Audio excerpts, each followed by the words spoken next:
So you grew up in Cambridge? Grew up in Cambridge, right? And you grew up in the projects? Well, you know what? I don't know how my father did it, but we moved into this beautiful house in mid-Cambridge. You know, it wasn't called mid-Cambridge till we moved in. And it was all wealthy people. Everyone had 8 kids, my mom and dad. Mom was a school teacher. Dad worked for the Herald.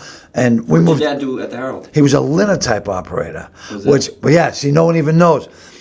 They were the guys who used to set the type print before computers. So he had to spell forwards, backwards, and upside down. Greatest speller I ever met in my life. And I couldn't spell. I still can't spell. I saw me driving him crazy, not intentionally. Yeah. But my father ended up having 3 nervous breakdowns. So I guess the answer to that question would be yes. But they never made us feel like it was our fault. You know what I mean? I mean, we were poor, but we didn't know we were poor. Did your dad like you doing the comedy? He never really got to see me get big. You know, I was still breaking in. My dad was like, well, would he encourage you? No, Get a real job. He said, Lenny, what are you doing with your life? You know? And then when I was running for office, he goes, oh man, don't be doing that. People be coming to the house. And then when I working man. He was a working guy. Yeah, my dad. Right. Yeah. And then when I decided I was going to run against Kennedy for Congress, well, I didn't know I was going to run against Kennedy for Congress. If you look back, Kennedy didn't decide he was going to run for Congress until the week before. He said, okay, where do I have to move? Then he moved into Austin Brighton, which was in the 8th Congressional District. And at the time, I was doing really well, you know, and then he moved in, and my father said, you can't run against Kennedy. They kill people and get away with it. Well, you know, he was right, you know, so, he did not encourage that. He didn't want me running for public office.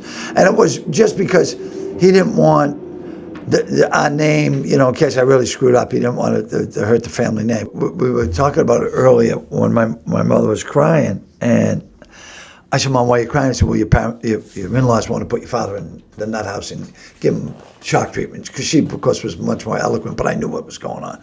And I saw Tip O'Neill on TV, and my father couldn't get into the veterans home.